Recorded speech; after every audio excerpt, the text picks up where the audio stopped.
അസ്ഥികൾ ഇനിയും നശിച്ചിട്ടില്ല. പ്രതികാരത്തിനുള്ള ചിന്ത പുറപ്പെട്ടു. അത്യാഗ്രഹം കൊണ്ട് കണ്ണു മറഞ്ഞ അമിത് മറന്നുപോയി സ്നേഹത്തെ. ജിലേബിയുടെ രുചിക്കുള്ളിൽ മറഞ്ഞിരിക്കുന്നു വല്ലാത്ത വിഷം. അവനിയുടെ ശ്വാസം നിലച്ചു. ലോകം തന്നെ അവസാനിച്ചു. കുശുകുശുപ്പ് നിറഞ്ഞ വീടല്ല, പാപം നിറഞ്ഞ വാതിലാണിത്. പാനയിലെ ചാമ്പലിൽ നിന്നും സത്യത്തിന്റെ നൂൽ പുറപ്പെട്ടു. ആരാണോ മരണം കുറിച്ചത് തന്റെ കൈയെഴുത്തുകൊണ്ട് പലിശയോടെ തിരികെ കിട്ടി കർമ്മ. അവന്റെ വക്രത്തിന്റെ മതിൽ ഉടഞ്ഞു. രാവിലെ നേരം വെളുത്തു. 3 അടുക്കുള്ള കെട്ടിടം കാണപ്പെട്ടു. ആ കെട്ടിടത്തിന് പുറത്ത് ഒരു ബോർഡ് ഉണ്ടായിരുന്നു. അതിലെഴുതി വെച്ചിരുന്നു ശർമ്മ കെമിക്കൽസ്. ബിൽഡിങ്ങിനകത്ത് ശർമ്മ തന്റെ ക്യാബിനിൽ ഇരിക്കുകയായിരുന്നു. അദ്ദേഹം സതീഷിനോട് ഫോണിൽ സംസാരിക്കുകയായിരുന്നു. സതീഷ് ഒരു റിയൽ എസ്റ്റേറ്റ് ബ്രോക്കറാണ്. രണ്ടുപേരും ഏതോ ഒരു പ്രോപ്പർട്ടിയെ കുറിച്ച് ഡിസ്കസ് ചെയ്യുകയാണ്. ശരിയാണ്, ഞാൻ ഈ പ്രോപ്പർട്ടിനെ വളരെ വേഗത്തിൽ വിൽക്കണം. ഇതിൽ സമയത്തിനെ വേസ്റ്റ് ആക്കുന്നത് എനിക്ക് ഇഷ്ടമില്ല. സാർ, വേഗം പൂർത്തിയാവും സാറേ. പക്ഷേ എനിക്ക് എന്തെങ്കിലും അഡ്വാൻസ് കിട്ടിയാൽ. അതെല്ലാം പണി പൂർത്തിയായതിനു ശേഷം. പണി പൂർത്തിയാകാതെ എന്നെക്കൊണ്ട് ഒരു പൈസ കൊടുക്കാൻ പറ്റില്ല സാർ. ഞാൻ ഒരുപാട് ശ്രമിക്കുന്നുണ്ട്. പക്ഷേ നിങ്ങളുടെ വീടിനെ പറ്റി റൂമേഴ്സ് വരുന്നുണ്ട് സാറേ. എല്ലാവരും പറയുന്നുണ്ട് അവിടെ പ്രേതം ഉണ്ടെന്ന്. പക്ഷെ അതിനെപ്പറ്റി എനിക്ക് വിഷമില്ല സതീഷ്. നിനക്കും എനിക്കും ഇക്കാര്യം നന്നായിട്ട് അറിയും. പ്രേതം ഭൂതമെന്ന് ഒരു കാര്യവും ഇല്ല എന്ന് 3 ആഴ്ച മുൻപ് ഞാൻ തന്നെ അവിടെ പോയിട്ടുണ്ട്. ഇതുപോലുള്ള കാര്യങ്ങളെ വിശ്വസിക്കുന്നതിനെ നിർത്തിയേക്ക്. പിന്നെ എന്തെങ്കിലും ഒരു കസ്റ്റമറിനെ ഫൈനൽ ചെയ്തേക്ക്. ശരി സാറേ. അമിത് ഫോണ് കട്ട് ചെയ്തു. എന്നിട്ട് അദ്ദേഹം വീണ്ടും തന്റെ ജോലിയിൽ ശ്രദ്ധിക്കാൻ തുടങ്ങി. ലാപ്ടോപ്പിൽ ജോലി ചെയ്യാൻ തുടങ്ങി. മറ്റൊരു വശത്ത് സതീഷ് ആ ഗേറ്റിൽ നിന്നും അകത്തേക്ക് വന്നു. അദ്ദേഹം ആ കല്ലുകളുള്ള പാതയിൽ പോയിക്കൊണ്ടേ മെയിൻ കതകിനടുത്തേക്ക് അദ്ദേഹം ചെന്നു. ഇദ്ദേഹം ഏത് മനുഷ്യനാണ്? എപ്പോൾ നോക്കിയാലും ജോലി പൂർത്തിയാക്കുന്നത്. ചേട്ടാ, ആരെങ്കിലും പൈസ തരാതെ ജോലി ചെയ്യുമോ എന്തോ? എപ്പോഴും ഇത് തന്നെ ജോലി അദ്ദേഹത്തിന്. സതീഷ് ആ കതകിനടുത്തേക്ക് ചെന്നു. എന്നിട്ട് കതക് തുറന്നു. സതീഷ് അകത്തേക്ക് ചെന്നു. അവിടെ മുഴുവനും പൊടി പിടിച്ചിരിക്കുകയായിരുന്നു. സതീഷ് എല്ലാ വശത്തും ചുറ്റി നോക്കി. അദ്ദേഹം ഫർണിച്ചറും റൂമും ഒക്കെ വളരെ ശ്രദ്ധിച്ചു നോക്കി. എവിടെയെങ്കിലും എന്തെങ്കിലും പൊട്ടിയിട്ടുണ്ടോ എന്ന് നോക്കി.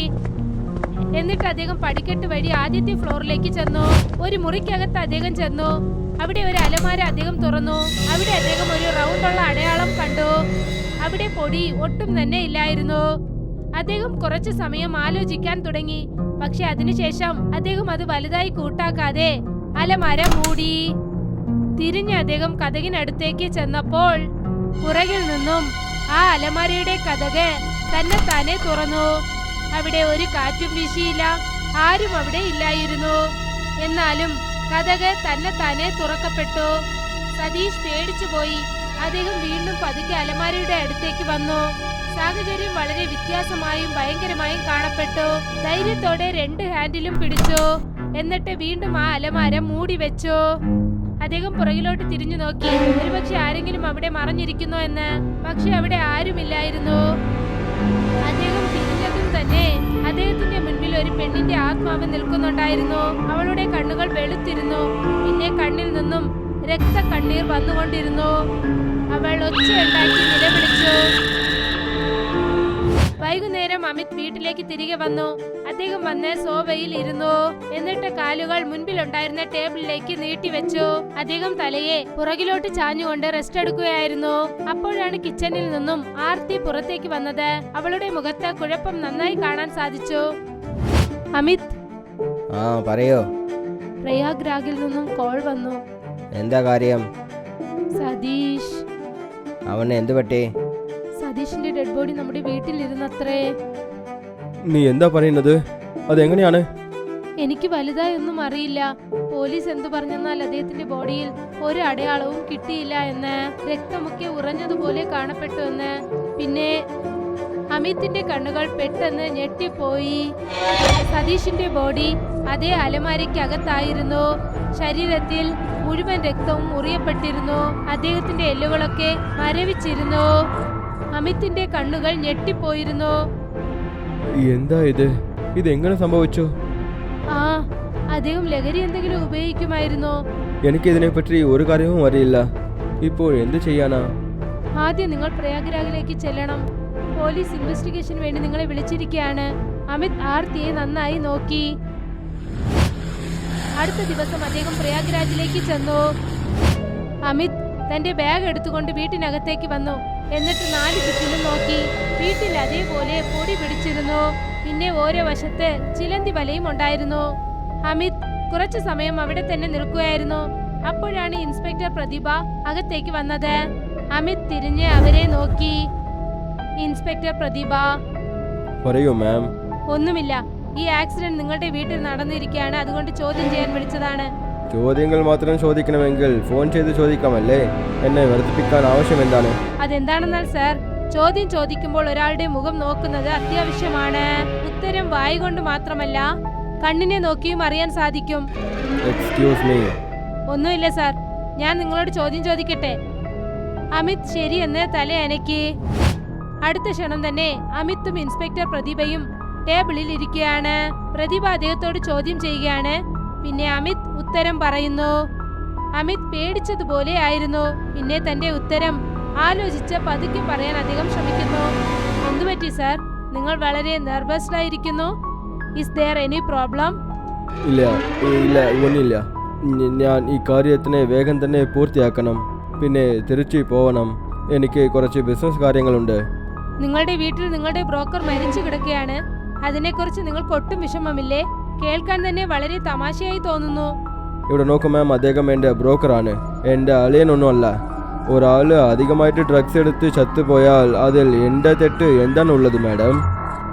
ഇൻസ്പെക്ടർ പ്രതിഭ തന്റെ ബാഗിൽ നിന്നും കുറച്ച് പേപ്പേഴ്സ് എടുത്തു. അത് അവർ അവിടുത്തെ ടേബിളിൽ വെച്ചു. ശർമ്മ കെമിക്കൽസ്, ഇത് നിങ്ങളുടെ കമ്പനിയല്ലേ? അമിത് ആ പേപ്പേഴ്സിനെ നോക്കി. എന്നിട്ട് കണ്ണുയർത്തി പ്രതിഭയെ അദ്ദേഹം നോക്കി. എനിക്ക് മനസ്സിലാവുന്നുണ്ട് നിങ്ങൾ എന്താ പറയാൻ വരുന്നതെന്ന്. യെസ്, എൻ്റെ കമ്പനി മാനുഫാക്ചറിങ് ചെയ്യുന്നത് നേരാണ്. പക്ഷേ ഇതിൽ എനിക്ക് ഒരു സംബന്ധവും ഇല്ല. Are you sure? മാം, എൻ്റെ ഫാക്ടറിയിൽ മെഡിസിൻസ് മാത്രമാണ് ചെയ്യുന്നത്. അതും മെഡിക്കൽ ഇൻസ്റ്റിറ്റ്യൂഷൻസ് മാത്രമാണ് പോകുന്നത്. നിങ്ങൾക്ക് ആവശ്യപ്പെട്ടാൽ എൻ്റെ ഡിസ്ട്രിബ്യൂട്ടേഴ്സ് ലിസ്റ്റും ഞാൻ തരുന്നുണ്ട്. ഒരുപക്ഷെ ഡ്രഗ്സ് ഇല്ലീഗലായിട്ട് മാർക്കറ്റിലേക്ക് വരുന്നുവെന്ന് വെച്ചാൽ ഇത് ഒരു സപ്ലൈ ചെയിനിൻ്റെ ലൂപ്പാണ്.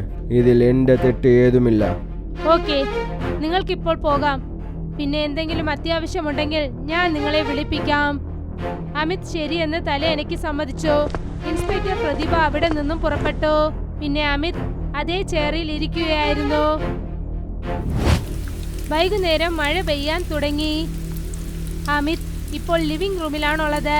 അദ്ദേഹം ഫോണിൽ സംസാരിച്ചുകൊണ്ട് വളരെ വെറുപ്പോടെ ഇരിക്കുകയാണ്. പിന്നെ ഇങ്ങോട്ടും അങ്ങോട്ടും നടന്നുകൊണ്ട് സംസാരിച്ചുകൊണ്ടിരിക്കുകയാണ്. ഞാൻ പറയുന്നതിന് എന്തിനാ മനസ്സിലാക്കാത്തത്?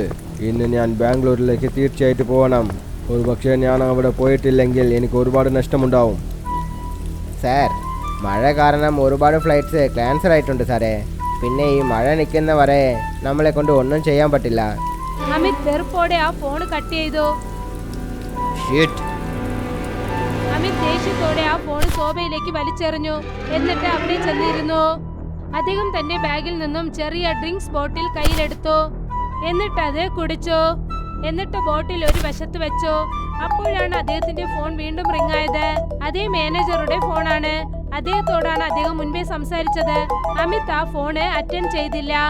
എന്നിട്ട് തലയെ സോഫയുടെ പുറകിൽ ചാച്ചു വെച്ചതുപോലെ അദ്ദേഹം ഇരുന്നു. അദ്ദേഹത്തിന്റെ കണ്ണ് തുറന്നിരിക്കുന്നു. പിന്നെ അദ്ദേഹം പുറകിൽ പടിക്കെട്ടിനെ നോക്കി. അപ്പോഴാണ് ആ പടിക്കെട്ടിൽ അദ്ദേഹത്തിന് ഒരു പെണ്ണിന്റെ കാല് കാണാൻ സാധിച്ചത്. ആ കാല് വല്ലാതെ വിളറിയിരുന്നു. പിന്നെ രക്തം കൊണ്ട് നിറഞ്ഞിരുന്നു. ഇത് കണ്ടതും അദ്ദേഹം ശരിക്കും ഞെട്ടിപ്പോയി. അദ്ദേഹം നന്നായി കൺമിഴിച്ചു നോക്കി. അദ്ദേഹം ഉടനെ തന്റെ തല മുൻപിലേക്ക് തിരിച്ചു. സോഫയിൽ നിന്നും എണീറ്റു. എന്നിട്ട് അദ്ദേഹം പടിക്കെട്ടിലേക്ക് നോക്കി. പക്ഷേ അവിടെ ഒന്നും തന്നെ ഇല്ലായിരുന്നു. അപ്പോഴാണ് അദ്ദേഹത്തിന്റെ ഫോൺ വീണ്ടും റിംഗ് ആയത്.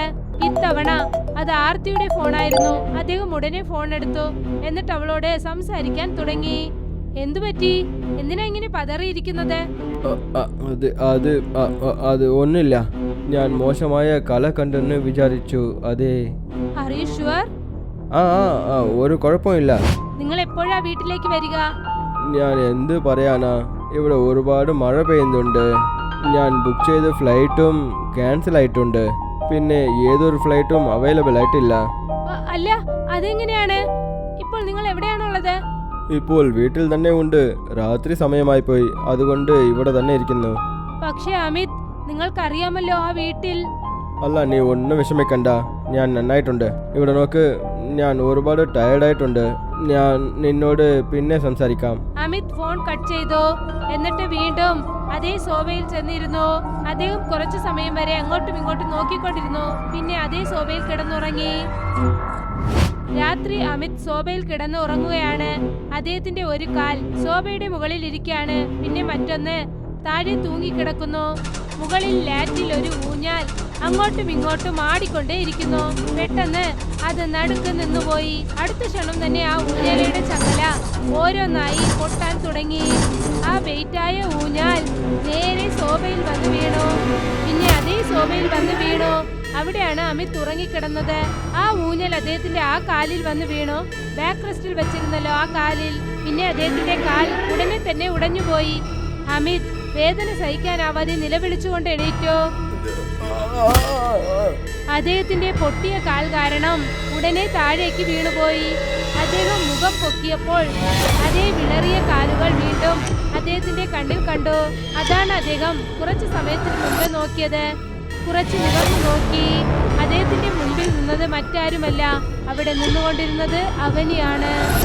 3 വർഷത്തിന് മുൻപ് നടന്ന കാര്യം. അമിത് ഷർവാണി ഇട്ടിരിക്കുകയാണ്. പിന്നെ അവനി കല്യാണ പെണ്ണിന്റെ രൂപത്തിൽ അലങ്കരിച്ചിരിക്കുകയാണ്.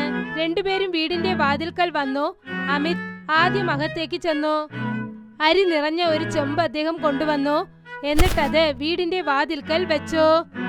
അവനി ആ ചെമ്പ് തന്റെ കാലുകൊണ്ട് ചെറുതായി തൊട്ടു. എന്നിട്ട് വീട്ടിനകത്തേക്ക് കേറി. അവൾ അമിത്തിനെ നോക്കി. അമിത് അവളെ കെട്ടിപ്പിടിച്ചു. പിന്നെ അവനിയും അവനെ കെട്ടിപ്പിടിച്ചു. Finally yes, finally we R married. ഇന്ന് ഞാൻ എത്ര സന്തോഷിതയാണെന്ന് എനിക്ക് പറയാനാകുന്നില്ല.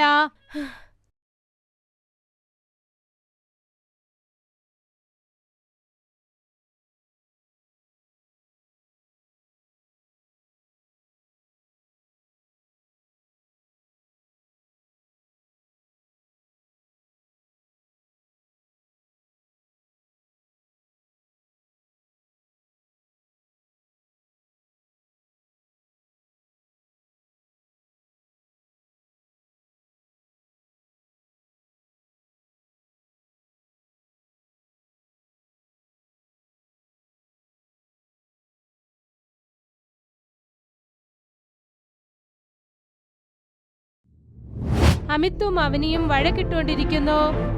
അവനി ബെഡിൽ ഇരിക്കുകയാണ്. പിന്നെ അമിത് അവളുടെ അരികിൽ നിൽക്കുകയാണ്. നീ എന്തിനാ മനസ്സിലാക്കാത്തത്? എനിക്ക് ബിസിനസ്സിൽ ഇനിയും കുറച്ച് പൈസ വേണം. എന്റെ ഡാഡ് ആൾറെഡി നിങ്ങൾക്ക് ഒരുപാട് കാശ് നൽകി കഴിഞ്ഞു. ഇനിയും അദ്ദേഹത്തോട് ചോദിക്കാനാവില്ല. എന്തുകൊണ്ട് തരാൻ പറ്റില്ല? ഇതെല്ലാം നമ്മളുടെ ഫ്യൂച്ചറിന് വേണ്ടിയല്ലേ ഞാൻ ചോദിക്കുന്നത്. Stop lying to me. ഇത് നിങ്ങൾ നമുക്ക് വേണ്ടിയല്ല, നിങ്ങളുടെ ഫ്യൂച്ചറിന് വേണ്ടിയാണ് ചെയ്യുന്നത്. എനിക്ക് പൈസ ആവശ്യമാണ്. നിനക്ക് എന്താ മനസ്സിലാവാത്തത്? എനിക്ക് പൈസ വന്ന ഉടൻ തന്നെ ഞാൻ തിരിച്ചു തന്നേക്കുന്നു. ഒരുപക്ഷെ കാശ് തിരികെ വന്നില്ലെങ്കിൽ? അമിത് ദേഷ്യത്തോടെ അവളെ നോക്കി. എന്നിട്ട് അദ്ദേഹം പുറത്തേക്ക് ചെന്നു. രാത്രി അമിത് കുടിച്ചിട്ട് വീട്ടിലേക്ക് വന്നു. അവൻ ഈ ടേബിളിൽ ഇരിക്കുകയായിരുന്നു. അദ്ദേഹം അവളുടെ അടുത്തേക്ക് ചെന്നു. അവൻ ഈ വിഷമത്തോടെ എണീറ്റു. അവൾ അദ്ദേഹത്തെ പിടിച്ച് ചെയറിൽ പതുക്കെ ഇരുത്തി. എന്തുപറ്റി നിങ്ങൾക്ക്? Are you okay? എന്നെ ക്ഷമിച്ചേക്കു ആവണി. ഞാൻ പൈസയ്ക്ക് വേണ്ടി ഒരുപാട് തെറ്റ് ചെയ്തിട്ടുണ്ട്. എന്നെ ക്ഷമിച്ചേക്കൂ. ഇനി മുതൽ ഞാൻ ഇതുപോലെ എപ്പോഴും നടക്കില്ല. അവനി അദ്ദേഹത്തെ കെട്ടിപ്പിടിച്ചു. സാരമില്ല, പോകട്ടെ. ഞാൻ നിങ്ങളോട് ക്ഷമിച്ചിരിക്കുന്നു. നിങ്ങളുടെ തെറ്റ് നിങ്ങൾ മനസ്സിലാക്കിയല്ലോ, അത് എനിക്ക് മതി. നീ പറയുന്നത് സത്യമെങ്കിൽ ഇതാ. അമിത് തന്റെ കൈകൾ നീട്ടി. അദ്ദേഹത്തിന്റെ കയ്യിൽ ജിലേബി ഉണ്ടായിരുന്നു. ജിലേബിയോ? നേരാണോ? നിങ്ങൾക്കിത് ഓർമ്മയുണ്ടോ? അതെ, തീർച്ചയായിട്ടും. ഇതാ, കഴിച്ചോളൂ. അമിത് തന്റെ കൈകൊണ്ട് അവൾക്ക് ജിലേബി വാരിക്കൊടുത്തു. 6 മാസത്തിന് ശേഷം നടന്ന കാര്യം. അമിത് ബെഡിനരികിൽ നിൽക്കുകയായിരുന്നു. പിന്നെ അദ്ദേഹത്തിന്റെ മുഖത്ത് ഒരു വ്യത്യാസമായ ചിരി ഉണ്ടായിരുന്നു. അവൻ ഈ കിടക്കയിലായിരുന്നു. അവൾക്ക് അനങ്ങാൻ പോലും സാധിച്ചില്ല. അവളുടെ ശരീരത്തിന്റെ ഭാഗങ്ങൾ കെട്ടപ്പെട്ടിരുന്നു. അവളുടെ ശരീരം നിലച്ചിരിക്കുകയാണ്. എങ്ങനെയുണ്ട് എന്റെ പ്ലാൻ? Act noted. ഒരുമിച്ച്. ഇതിൽ വലിയ കാര്യം എന്താണെന്നറിയോ? നിന്റെ മരണത്തിനെ പ്രൂവ് ചെയ്യാനായിട്ട് എനിക്ക് ഒരു കഷ്ടവുമില്ല. ഓൺലി അഡിക്ഷൻ, റിയാക്ഷൻ ക്രിയേറ്റ് ആയി പോയി ഒരു ഫുൾ സ്റ്റോറി. അവൻ ഈ കിടക്കയിൽ കിടന്ന് കരയുകയാണ്. അവൾക്ക് അനങ്ങാൻ പോലും സാധിക്കുന്നില്ല. അവളുടെ കണ്ണിൽ നിന്നും കണ്ണുനീർ ഒലിക്കുകയാണ്. അമിത് അവളെ നോക്കി ചിരിച്ചുകൊണ്ടിരിക്കുകയാണ്.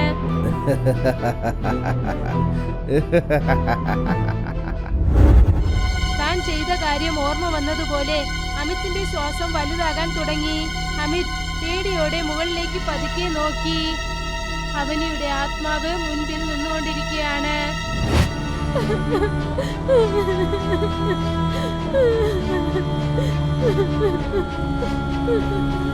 നീ ഇത്ര വലിയ സ്വാർത്ഥനായിരുന്നു അല്ലേ? നിന്റെ ജോലി കഴിഞ്ഞതിന് ശേഷം പോലും എന്റെ അസ്ഥി പോലും നിനക്ക് വെള്ളത്തിലൊഴുക്കാനായില്ല അല്ലേ? ഈ വീട് വിൽക്കണമെന്നൊരു സാഹചര്യം വന്നപ്പോൾ അത് നീ പുറത്തേക്ക് വലിച്ചെറിഞ്ഞു അല്ലേ? നിന്റെ മരണം നീ തന്നെ നിശ്ചയിച്ചതാണ്. ഇപ്പോൾ അത് നിനക്ക് പലിശ അടക്കം കിട്ടുന്നതാണ്.